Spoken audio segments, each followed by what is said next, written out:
So if there's nothing else, remember this, okay, is we've got know your child's business. So I've put in front of you the charts, okay, about what is a healthy poo and what is a healthy wee, okay? So the Bristol stool chart, generally, our kids should be having a lovely, soft, light brown type 4 stool, type 5 stool, daily, up to 3 times a day, or every second day. Okay, so that's what they should be pooping out. And it should be easy to pass. They shouldn't be straining and struggling. And it shouldn't be really strong smelling either. Okay, so that is really essential. And it's about knowing what they're actually doing. Like when they're in their nappies, you know very clearly, because you're the ones that are having to change these dirty nappies. So you know that they're pooping, and you know when they're pooping. But when they become toilet trained, you sometimes don't know. And then you also don't know when they start school. You know, it's like, oh God, I don't know. And I just don't know what their poops look like. So it is important on a regular basis is to check in with your child and actually get them looking at the chart. I would love these charts to be in every public toilet, because really what Philippa said is that is going to tell us how healthy or unhealthy we are. Okay, so it's not just about knowing our kids' poo. What does our poo look like? Okay, we should know. We should be checking. Okay, then on the other side, I've got your the urine chart. Okay, and really the biggest cause for enuresis, daytime and nighttime, is concentrated urine. If they're not drinking enough and they're having all these dark amber coloured wees, along with constipation. Okay, kids that are constipated, it puts pressure, like we've got Mr. Poo and Little Miss Wee here, all right? And, you know, the rectum, where the poo sits, is directly behind the bladder, where Little Miss Wee lives, okay? So if there's a lot of poo in there, a poo traffic jam, and the rectum is stretching, it puts pressure on the bladder. So Little Miss Wee will start to get upset and will start to leak during the day, and also is likely to be an issue at night as well. So really know, and the best colours are the top 3 at the top. All right, so between the type 1 to 3 on your urine chart there. How often should kids be weeing? Okay, I've known some kids that have gone 8 hours and not gone for a wee, okay, because they're just too busy, or they've got sensory issues, they don't like to go in other people's toilets. There's a lot of reasons for that, but it's not healthy, okay? Little ones, toddlers, they should be, you know, that they should be peeing every couple of hours. On average, most children should be voiding between 4 and 7 times per day. And that would be your normal. And by the time you get to school age, most kids should be able to hold on to their urine for about 3 hours. Okay? And I'm going to talk about, you know, how we keep our bowels healthy, how we keep our bladder healthy for our kids. You've heard all the other speakers, so you can kind of tell it's not straightforward. There's a lot of other things we have to think about as well. So, as David said, he took my punchline. No need to rush. check before you flush. And I like that one because that's the little ones like looking in there. Oh, what does Mr. Pooh look like, okay? And I think it's good to do that, all right?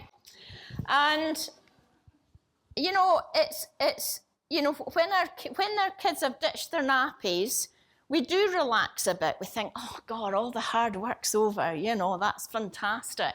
But actually, that is the hardest part, because that is when problems are likely to occur, all right? Is that when you're no longer changing these nappies and they've gone into their undies, you may not know, and then things start to happen. So really it's important that we do have, like what Grit says, is that we have good routines, predictability and good toilet routines, and we establish them with our children. So you do have to be a bit of a Sherlock Holmes, and you sometimes do have to find out, hey, what's going on? What's going on here, okay? Toilet training success, okay? So there was a study done in America, okay? And obviously the prerequisites for health, for toilet training success, is that we do have to have healthy poos and wees, okay? If a child has had issues with constipation or urinary infections, then that is not going to help. And I think, yes, they've got to be interested, they've got to be able. And I think, as I say, Grit explained all of that with the pyramid, but also they've got to be physically able. They've got to be able to pull their pants down and pull their pants up. The other thing, they've actually got to be able to sit for at least 5 minutes, 2 minutes at the most. But I have a lot, and I see them in the clinic. The minute they come in, they're these tiger brain kids. They're just all over the place, you know. And yeah, so really, they've got to be able to sit for a period of time. And time. And this study showed that when you're just at the beginning of doing the toilet training, that one caregiver has to be responsible, overseeing it all. And it's 3 hours. It can take 3 hours a day that you have to devote to supporting and guiding your child so that they know the skills around the toilet training. And I'm not going to go in, as I say, my 7 Ps. There's a lot on the website Continence New Zealand, but also on my Facebook page. I've used 7 Ps in throughout all my paediatric career. What do you think the most important P is for helping children learn a new skill? Patience, play. Play is the most important thing. Play. That is the world for the child. That is how they learn, okay? So play is number 1, okay? Planning, patience, okay? Being positive, perseverance, practice, and I've forgotten the last one, never mind. But there's no worry, you will get all of that, because I have done a YouTube webinar. It's about an hour long, and I call it Going Potty Over Potty Training, okay? Because really, it is, as Grit says, look at all the skills that is involved. I counted the pictures, and there's 17 pictures. Gosh, I couldn't remember. You know, we're expecting 2.5, 3-year-olds to actually conquer this. It's huge. It's a big deal, okay? So that Going Potty Over Potty training will give you some really good tips and tricks around, you know, where to start and the whole process. Okay, so now, and, you know, this is for bowels and bladder. And this isn't just for kids. I would want everybody here to then, after this, go and buy a footstool, okay? So this is a squatty potty. Has anybody seen these? Yes? Has anybody got one in the bathroom? Right. Marvellous. All right. So I'm actually just going to go through, oh, God, the wires.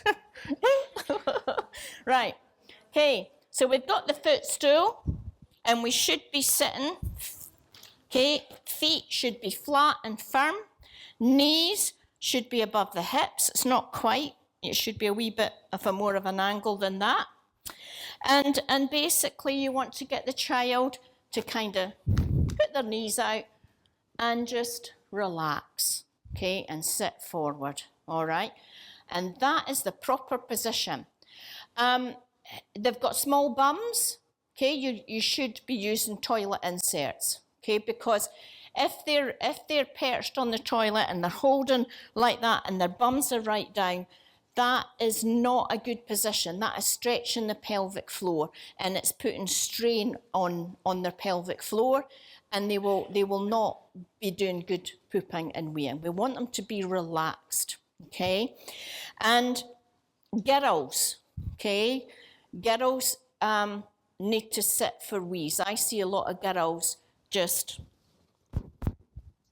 hovering because they're too busy. I haven't got time. Okay, they've got to sit in their pants, and you're going, you know, you guys have to demonstrate it. You guys have got to take your time. So your pants right down to the ankles, whatever. I see them, they sometimes just put them to here. That's not going to help open and help completely empty the bladder. So like that, and just gentle. And this is where this comes in, the breathing ball.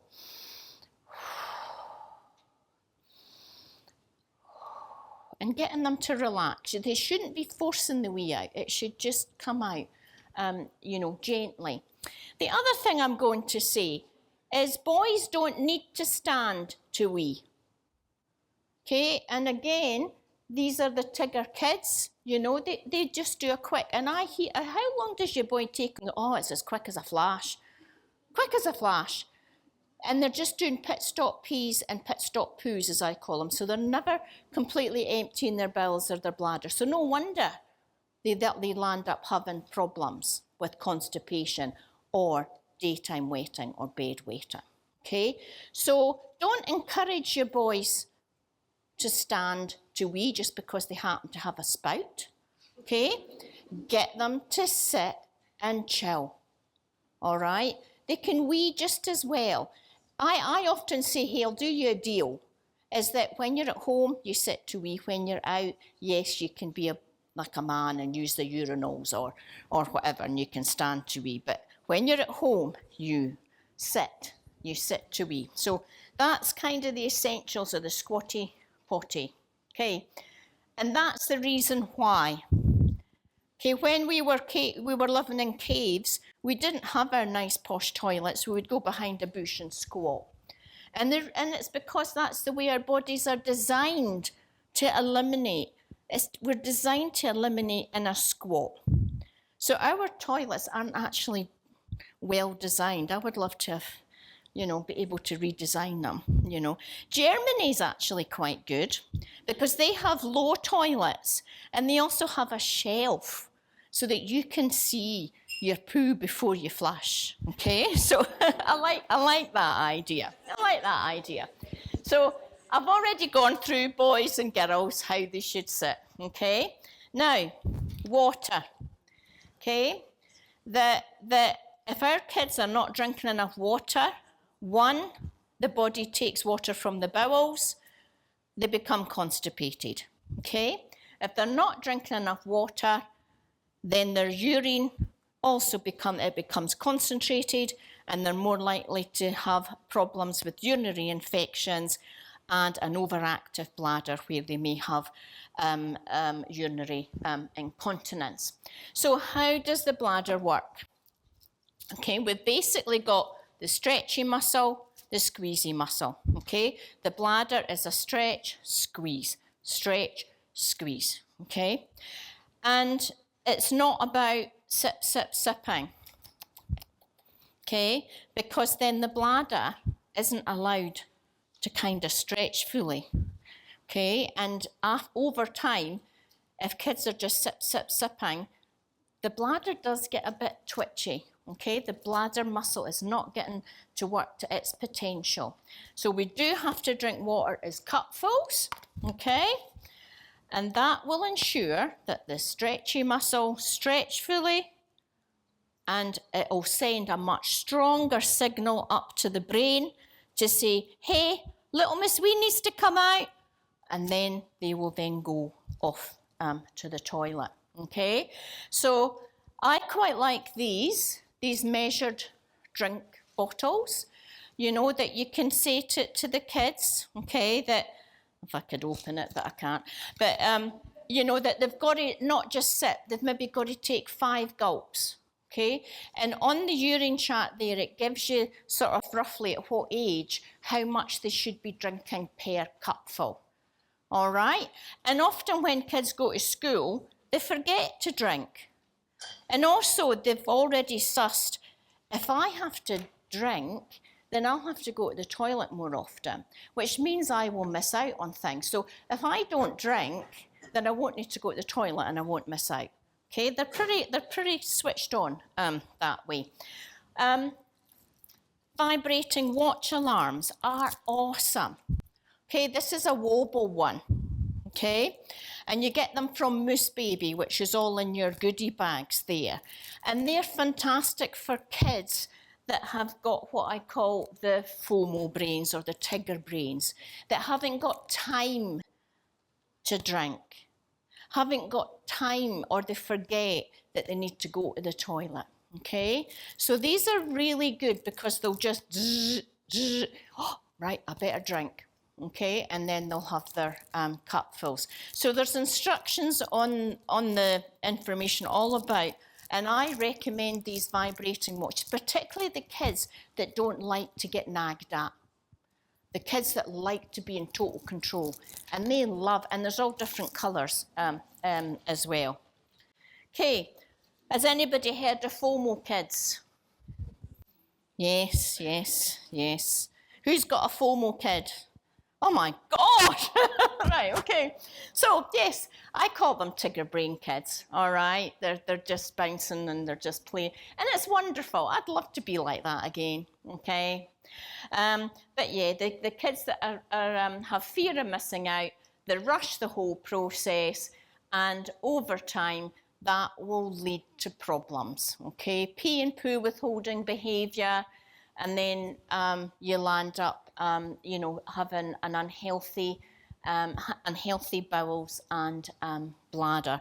And that's what I can help you overcome. And I've already mentioned this, is constipation. Actually, constipation causes, you know, everything, really. Constipation makes kids misbehave. Constipation gives kids poor appetite, poor concentration, poor sleep. You know, constipation contributes to so much. And a lot of us actually don't know that they're constipated, because kids might poop every day, but it's not a good poop. It's what I call a chop-off poop, or a pit stop poop. And bedwetting, I've actually going to be seeing a 20-year-old who's been through everything and is still having, and it's really impacting on his relationships, as you can imagine. So yeah, bedwetting is a big deal. And things can be done from as early as the age of 5. Not 8 years old that we all get told when we go, oh, we can't do anything till we're 8 years old. Rubbish. The guidelines state that we can do interventions from as young as 5 years of age if that child is really bothered by it, that it's really bothering them. But some of the things that we can, you know, like I've got these are fantastic, okay? The best to buy is like the King Single brolly sheets with the wings, and that will hold a litre of fluid. Okay, so if you have kids that have got bedwetting, then these are the best quality, and they're easily washed and they're very quick drying as well. Okay, but I'm also going to show you this as well. And it was only when I was at a conference a year or so ago, and that Tenna showed me, you know, that we've got boys, you know, that are wet in the bed. Why do they need to have these dry nights or huggies or whatever? Because all they actually need is because they wee sort of at the front there. So really, you just peel that off, put it on their pants, and you fit it in there. Really discreet. Nobody knows that they're wearing a pull-up. And this level 3 Tenna pad holds 700 mils. It's amazing, like it's just a small thing. So yeah, as I say, there's different levels. Level 2 holds about 450 mils. But I certainly recommend them for boys that are going on camp or sleepovers, because, you know, they can easily be put into their boxers, and other kids will just think, oh my gosh, he's. But anyway, yes, all right, okay.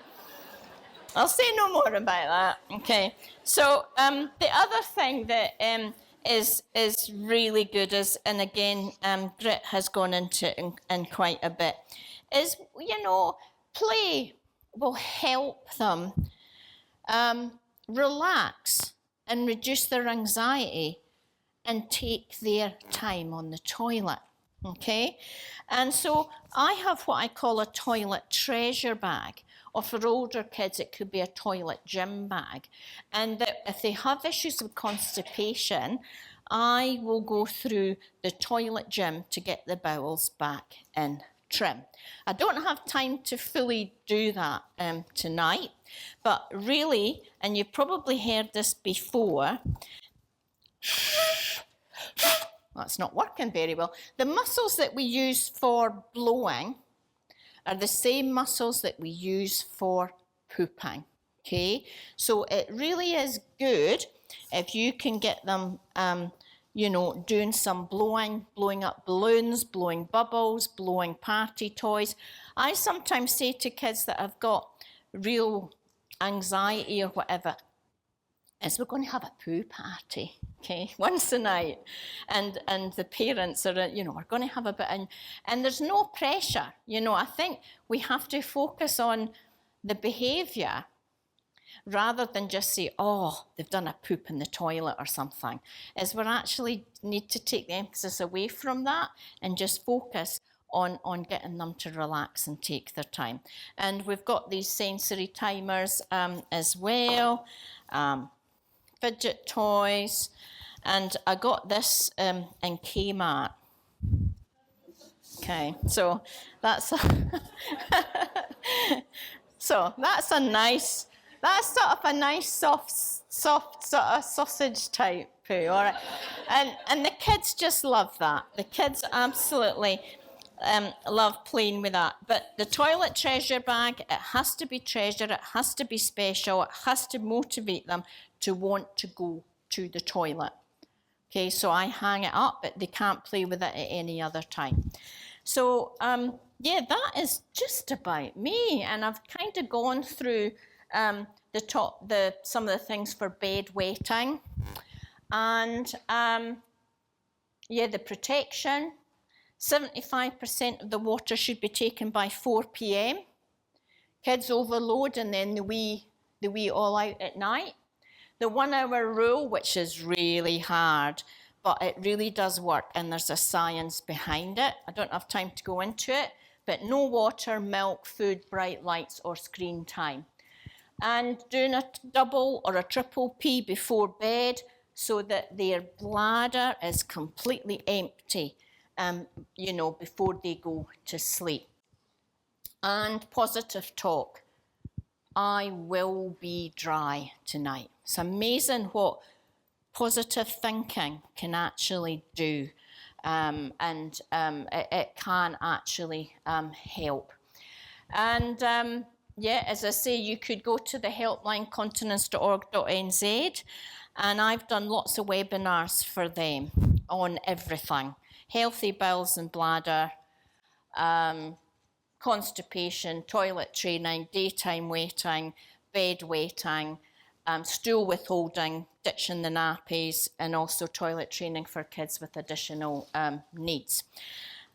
Okay, and that is me. Okay.